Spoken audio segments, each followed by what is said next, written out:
আন্তর্জাতিক যে নীতিমালা আছে, আমাদের একটা অধিকার আছে। হ্যাঁ, আমরা নিম্নভূমিতে বসবাস করি, এর মানে এই নয় ভারত যখন খুশি আমাদের বিরুদ্ধে পানি আগ্রাসন চালাবে।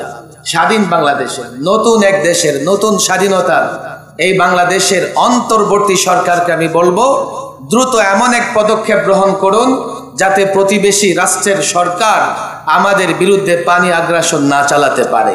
আর আমরা আমাদের দায়িত্ববোধ থেকে, মাওলানা মামুনুল হক সাহেব বলেছেন, আমরা চেষ্টা করব কি করে বন্যা দুর্গত মানুষের পাশে দাঁড়াতে পারি। আমরা চেষ্টা করব কি করে ঘরে ঘরে ত্রাণ পৌঁছে দিতে পারি।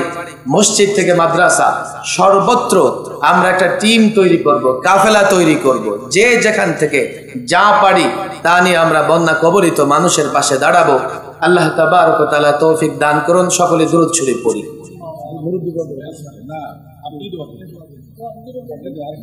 দুরূদ শরীফ সকলে না।